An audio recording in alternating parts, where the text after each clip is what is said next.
श्री महाप्रज्ञ गुरवे नमः। जिसके सांसों में रहता है शाश्वत शांति का स्पंदन, उस महाप्रज्ञ को वंदन, उस महाप्रज्ञ को वंदन। सत्य अहिंसा अनेकांत को अर्पित जिसका तन मन, उस महाप्रज्ञ को वंदन, उस महाप्रज्ञ को वंदन।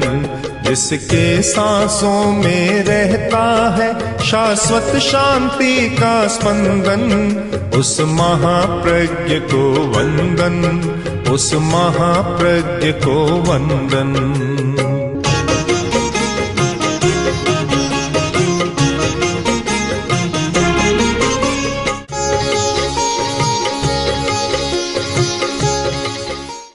एक आदमी बहुत कंजूस था और हृदय का रोग हो गया, ऑपरेशन कराया, ऑपरेशन अच्छा हो गया। एक दिन उस मरीज की पत्नी डॉक्टर के पास गई, जाकर बोली, डॉक्टर साहब आपने मेरे पति का क्या कर दिया? उन्होंने कहा बहुत अच्छा ऑपरेशन किया मैंने।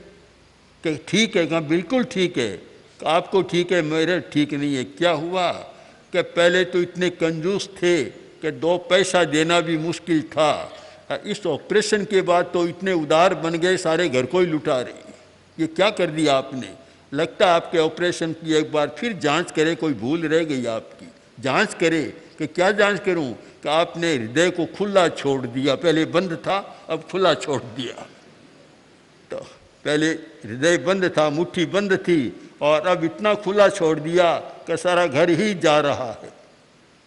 तो खुला छोड़ना भी ठीक नहीं, बंद करना भी जरूरी होता है। कि बंद करना भी सीखें, किवाड़ को बंद करना भी सीखें। आंधी आती है, आदमी किवाड़ को बंद कर देता है। सर्दी आती है तो भी बंद कर देता है, धूप आती है तो भी बंद कर देता है। वह देखते कोई भी समस्या पैदा होने वाली है तो किवाड़ को बंद कर देता है। बंद करना भी जाने, और जब बंद कर दिया तो फिर भीतर की सफाई भी कर सकते। खुला है, इधर से रेत आती जाए और इधर से सफाई करते चले जाएं। इस दरवाजे से रेत आ रही है, इस दरवाजे से सफाई कर रहे हैं।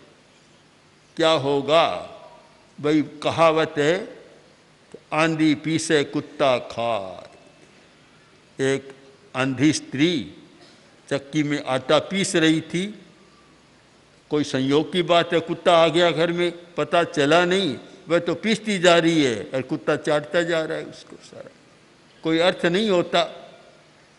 तो दोनों कलाएं बहुत सुंदर एक सूत्र दिया है, चाहे इसको हम स्वास्थ्य के बारे में लें, चाहे समस्या के बारे में लें, चाहे आध्यात्मिक साधना के विषय में लागू करें।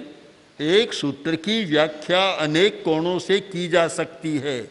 इसकी आध्यात्मिक व्याख्या है कि नए कर्म का बंध न हो, कर्म के आने का दरवाज़ा बंद कर दो, आश्रव द्वार को बंद करो, आश्रव का दरवाज़ा खुला न रहे, और पुराना है उसकी निर्जरा करो, शोधन कर दो, सफाई कर दो, तो आत्मा पवित्र बन जाएगी। जहाँ पवित्रता का प्रश्न है, जहाँ स्वास्थ्य का प्रश्न है, जहाँ समाधान का प्रश्न है, शांति का प्रश्न है, वहाँ दोनों चीज़ों को अपनाना जरूरी है।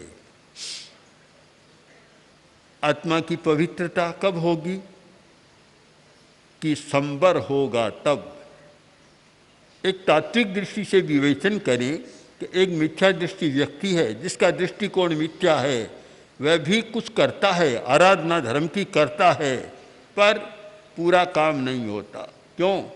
कि शोधन तो कर रहा है पर निरोध की शक्ति उसमें विकसित नहीं है। जब तक निरोध की शक्ति विकसित न हो, कोरा शोधन काम नहीं देता।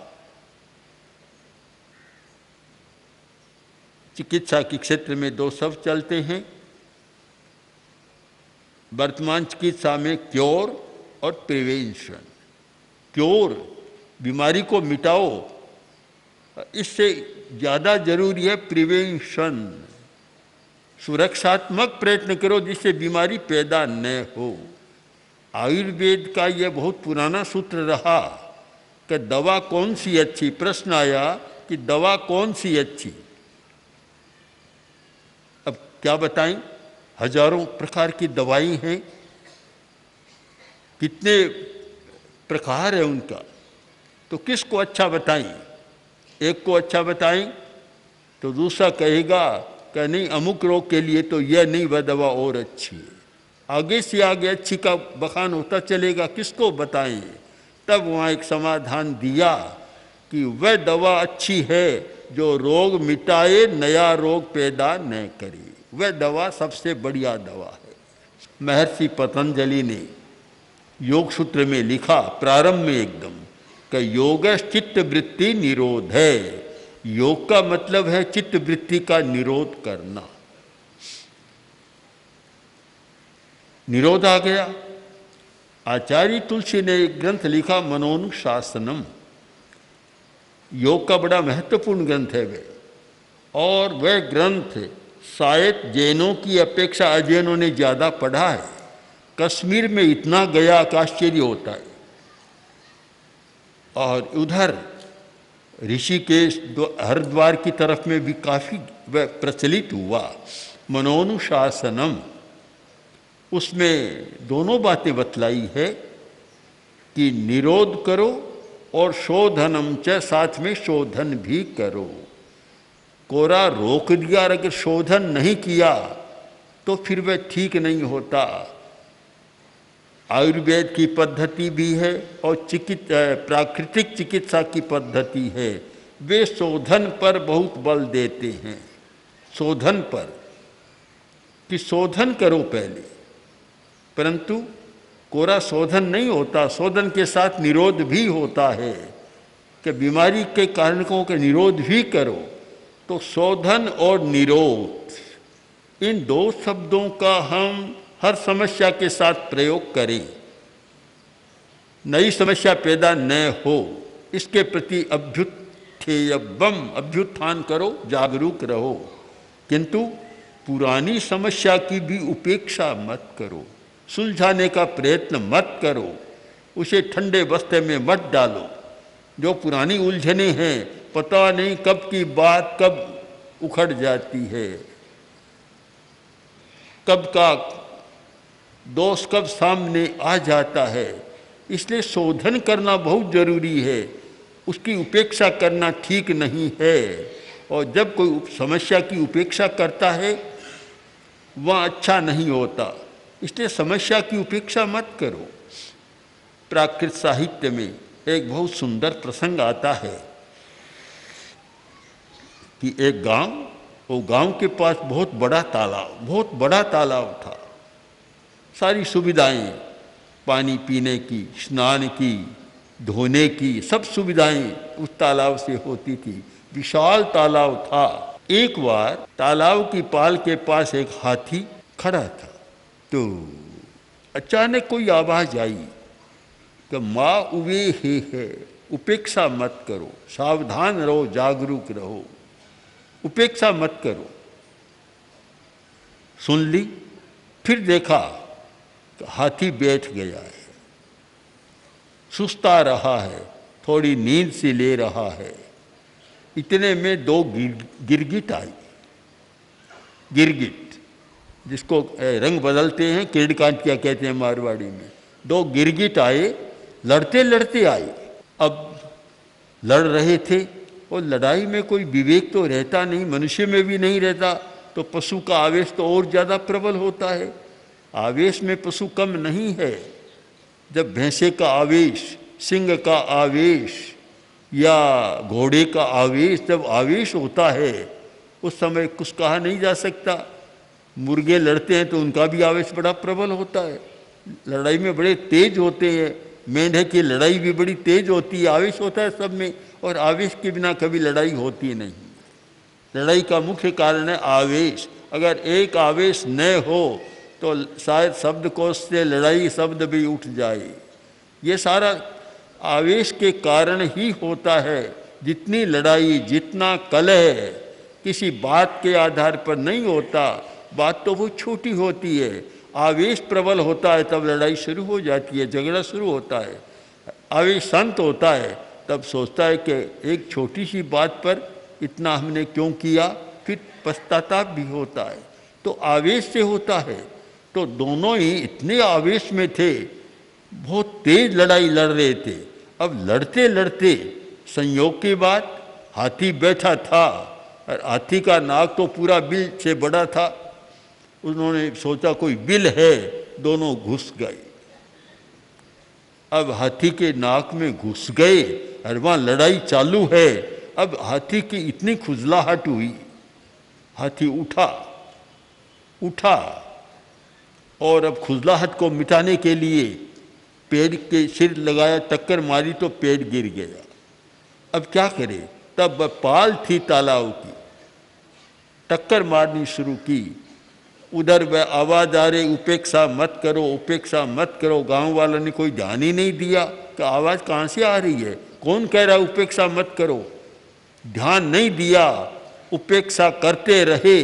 परिणाम यह हुआ कि हाथी उस भारी खुजलाहट के कारण तालाब की पाल के पास गया और बार बार सिर से टक्कर मारी। और हाथी के सिर की टक्कर बड़ी ज़बरदस्त होती है। पुराने ज़माने में जब गढ़ कोट किला होते थे और वे दरवाजे और जहाँ लोग के इतने बड़े बड़े किले होते थे, हाथी के सिर की टक्कर होती तो दरवाज़ों को भी तोड़ देते, किलों को भी इधर उधर कर देते। बहुत शक्तिशाली प्राणी है। तो वह टक्कर इतनी तेज थी कि तालाब की पाल फूट गई, पानी निकला और इतना पानी निकला कि बाढ़ आ गई और गांव भी बह गया, डूब गया पानी। उपेक्षा मत करो, जागरूक रहो। अभुट्ठे अब्बम, समस्या पुरानी है, उसकी उपेक्षा मत करो, उसे सुलझाने का प्रयत्न करो। समस्या कोई रहे नहीं, कांटा कोई भीतर रहे नहीं। भीतर रहता है तो वह कुछ न कुछ समस्या पैदा करता रहा है। अच्छा है कि कांटे को निकाल देना चाहिए। तो दोनों बातें हमारे सामने है कि नए का निरोध और पुराने का शोधन। आध्यात्मिक दृष्टि से हमने विचार किया, व्यावहारिक दृष्टि से विचार किया, स्वास्थ्य की दृष्टि से विचार किया और शोधन की दृष्टि से, मकान की सफाई की दृष्टि से विचार किया। तो मकान को भी साफ रखना है तो आदमी क्या करते हैं, हम यहाँ देखते हैं कि सफाई करने वाले आते हैं, उस समय पंखा चलता है तो बंद कर देते हैं, किवाड़ खुला है तो बंद कर देते हैं, क्योंकि खुला है, कोई भी आ सकता है। खुलावट न रहे, यह संवर शब्द साधना के क्षेत्र में इतना महत्वपूर्ण है कि खुलावट न रहे। खुले में कोई भी आ सकता है, घर का दरवाज़ा खुला है, आदमी भी आ सकता है, पशु भी आ सकता है, गाय भी आ सकती है और गधा भी आ सकता है, कोई भी आ सकता, कुत्ता भी आ सकता है, कोई भी आ सकता है। प्राय हमने देखा कि बड़ी बड़ी संस्थाओं के बाहर और बड़े लोगों के घरों के बाहर यह लिखा हुआ रहता, प्रवेश निषेध, प्रवेश निषेध। भला आदमी तो नहीं जाएगा, पर क्या चोर के लिए भी प्रवेश निषेध है क्या? क्या डाकू के लिए भी प्रवेश निषेध है क्या? क्या एक हिंसक के लिए भी प्रवेश निषेध है क्या? वह तो नहीं मानता इस वाक्य को, केवल लिख दिया प्रवेश निषेध। अच्छा सज्जन आदमी तो मान लेगा, वह भीतर नहीं जाएगा, किंतु सब लोग तो नहीं मानेंगे। निषेध की भी एक प्रक्रिया होती है, निरोध की भी एक प्रक्रिया है कि हम निरोध कैसे करें। शोधन की भी अपनी प्रक्रिया है कि हम शोधन कैसे करें। जब तक हम प्रक्रिया को नहीं जानते तब तक केवल शब्द मात्र से और केवल लिपि मात्र से न निरोध होता न शोधन होता। उस प्रक्रिया को समझना जरूरी है कि निरोध की प्रक्रिया क्या है। संबर की भी प्रक्रिया है कि संबर कब होता है, उसकी भी प्रक्रिया है। और शोधन निर्जरा की भी प्रक्रिया है कि निर्जरा कैसे होती है। उस प्रक्रिया को जानना शायद ये तत्व ज्ञान का बहुत बड़ा विषय है। तत्व ज्ञान का हम समस्या को कैसे सुलझाएं और कैसे ये चिंतन करें कि नई समस्या पैदा न हो, समस्या नई पैदा न हो, निरोध करना है, तो उसके लिए त्याग की शक्ति का विकास करना जरूरी है, नियंत्रण की शक्ति का विकास जरूरी है। नियंत्रण की शक्ति, हमारी चेतना जागृत हो कि हम नियंत्रण की शक्ति का विकास कर सकें। आजकल बहुत लोग हॉस्पिटल की अपेक्षा स्वास्थ्य चेतना केंद्र खोलना पसंद करते हैं कि जहाँ ये सिखाया जाता है कि तुम इस प्रकार का आचार व्यवहार रखो तो बीमारी नहीं होगी। स्वास्थ्य के प्रति जागरूक बनाया जाता है। धार्मिक लोगों को भी इस विषय में जागरूक बनना है कि कर्म का निरोध कैसे हो सकता है, निरोध की प्रक्रिया को जानना है। और उसके लिए मैं मानता हूँ कि निरोध की प्रक्रिया और शोधन की प्रक्रिया दोनों में जिसका उपयोग हो सकता है वह है कायोत्सर्ग। कायोत्सर्ग एक ऐसी पद्धति है जिसमें निरोध भी होता है, शोधन भी होता है।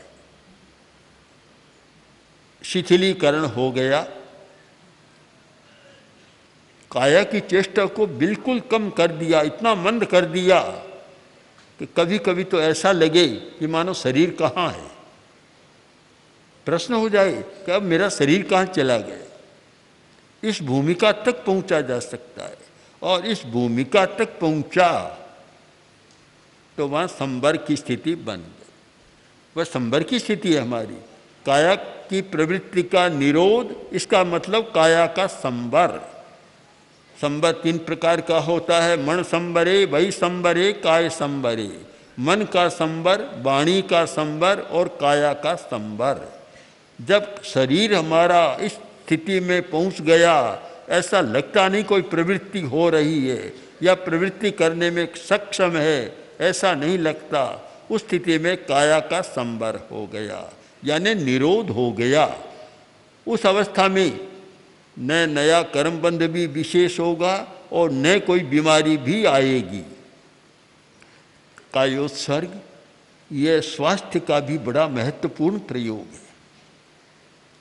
कायोत्सर्ग शतक में बहुत विस्तार से वर्णन किया गया है कि कायोत्सर्ग में कितनी बीमारियां समाप्त हो जाती है।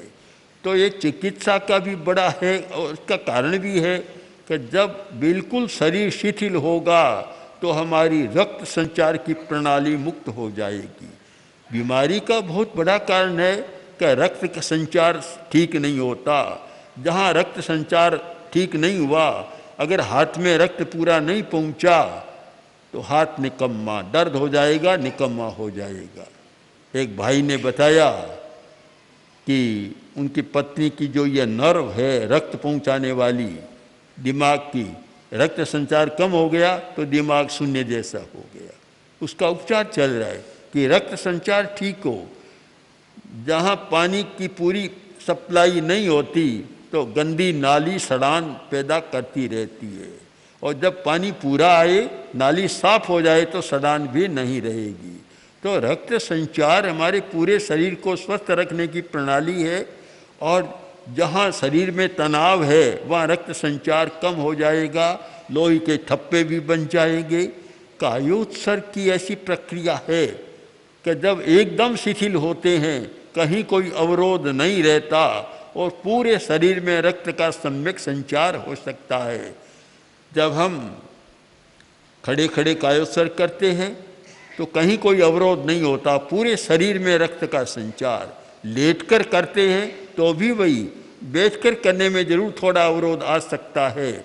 आजकल तो डॉक्टर कहते हैं कि पालथी लगाकर भी मत बैठो, घुटने का दर्द है तो पालथी में मत बैठो, खुले रहने चाहिए। कहीं रक्त संचार में बाधा न आए। तो कायोत्सर्ग स्वास्थ्य की दृष्टि से, बीमारियों को मिटाने की दृष्टि से भी बड़ा महत्वपूर्ण है और साथ साथ में एक आध्यात्मिक प्रयोग है, मानसिक समस्याओं को सुलझाने का प्रयोग है। दिमाग एकदम खाली होता है, पूरा शरीर भार मुक्त होता है, दिमाग खाली होता है। तो दोनों ओर है। तो कायोत्सर्ग में निरोध भी है और शोधन भी है। और जब निरोध प्रबल हो गया तो पुराने का शोधन भी होने लग जाएगा। वह टिक नहीं पाएगा क्योंकि उसको भी रास्ता नहीं मिलता, फिर बाहर से पोषण नहीं मिलता। कोई भी चीज़ चाहे अच्छी हो या बुरी हो, जब भीतर है और उसे बाहर से पोषण मिलता रहे तब तक तो वह जिंदा रहेगी। और बाहर से पोषण मिलना बंद हो जाए फिर वह जिंदा नहीं रह सकती। तो कायोत्सर्ग की स्थिति में जो तनाव, जो बीमारी, जो समस्या है, चाहे मानसिक समस्या है, बाहर से पोषण मिलना बंद हो जाता है और एक अजीब प्रकार की स्थिति बनती है। शायद आप लोगों ने कभी देखा होगा कि मनोचिकित्सक के पास कोई जाता है। एक तो है मनोविज्ञान, साइकोलॉजी अलग विषय है। एक विषय है साइकियाट्री, मानसिक चिकित्सा का विषय है। मनोचिकित्सक जब कोई बीमार जाता है तो सारी हिस्ट्री को जानता है, उसे सुला देता है और कहता है कि बिल्कुल ढीले हो जाओ। बिल्कुल कायोत्सर्ग की बात सुझाव दिया जाता है, पूर्ण शिथिल। उस अवस्था में कोई बात कहेगा तो वह बिल्कुल सच सच बात साफ कह देगा। जब तनाव है आदमी सच नहीं बोलता, तनाव में तो छिपाने की बात बहुत रहती है। और जब कायोत्सर्ग की अवस्था में होता है, सरलता आती है, उस समय कुछ छिपाता नहीं है। ये कायोत्सर्ग की प्रक्रिया तो चिकित्सा क्षेत्र में बहुत चलती है। मैंने स्वयं देखा, एक को दांत निकलवाना था, डॉक्टर के पास गए तो डॉक्टर ने दांत निकालने की तैयारी की। सबसे पहले बोले कि बिल्कुल ढीला छोड़ देंगे, उसको भी कायोत्सर्ग कराना जरूरी है। जब कोई एक्सरे लेते हैं और रोबी एक्सरे की प्लेट के सामने जाकर खड़ा होता है तो कहते 1 मिनट श्वास मत लो, बिल्कुल ढीले रहो। तनाव में सारी समस्याएं पैदा होती है। जब समस्या को सुलझाना है तो बिल्कुल ढीले हो जाओ। कहीं भी कोई डॉक्टर करेगा कि बिल्कुल ढीला छोड़ दो, ढीला छोड़ दो, क्या है? कायोत्सर्ग है। पूरे शरीर का भी कायोत्सर्ग होता है और शरीर के एक अवयव का भी कायोत्सर्ग होता है। मैं तो ये मानता हूँ जो कायोत्सर्ग करना नहीं जानता वह स्वस्थ रहना भी नहीं जानता। आदमी स्वस्थ कैसे रहे, बीमारी से कैसे बचे? और मेरा ख्याल तो यह है कि यदि व्यक्ति कायोत्सर्ग करना सीख जाए तो स्वास्थ्य की दृष्टि से काफ़ी निश्चिंत हो सकता है। मेरे सामने कुछ लोग आए, वृद्ध लोग थे, बोले कि क्या करें, रात को नींद नहीं आती, नींद नहीं आती है, पूरी रात पैरों को पछाड़ते रहते, क्या करें? मैंने कहा कायोत्सर्ग की साधना करो, कायोत्सर्ग करो, रात को लेट जाओ, नींद आए न आए इस बात को छोड़ दो, कायोत्सर्ग कर, लेट जाओ, शरीर को ढीला छोड़ दो और फिर नीचे से पैर के अंगूठे से देखना शुरू करो। एक एक अवयव को देखते देखते सिर तक आ जाओ और फिर सिर से देखना शुरू करो, पैर तक आ जाओ। यह प्रक्रिया चलाओ, नींद भी आ जाएगी और न आए तो भी नींद का काम हो जाएगा, भारीपन नहीं रहेगा, हल्के बन जाओगे। फिर स्वास्थ्य की दृष्टि से देखें तो बीमारी का निरोध कैसे होता है और पुरानी बीमारी का शोधन या रेचन कैसे होता है। मानसिक समस्या है उसका निरोध कैसे होता है और उसका रेचन कैसे होता है। ये पूरी प्रक्रिया इतना महत्वपूर्ण सूत्र है तो आप जीवन के व्यवहार में हर जगह लागू कर सकते हैं। दोनों दृष्टियों से सोचे कि मुझे निरोध भी करना है और शोधन भी करना है। अकेली प्रक्रिया काम नहीं देगी, केवल निरोध भी काम नहीं देगा, केवल शोधन भी काम नहीं देगा। जहाँ निरोध और शोधन दोनों एक साथ होते हैं वहाँ एक समस्या का बहुत सुंदर समाधान होता है। ओम आर ओम श्री महाप्रज्ञ गुरवे नमः। ओम महाप्रज्ञ गुरवे नमः। ओम श्री महाप्रज्ञ गुरवे नमः। ओम श्री महाप्रज्ञ गुरवे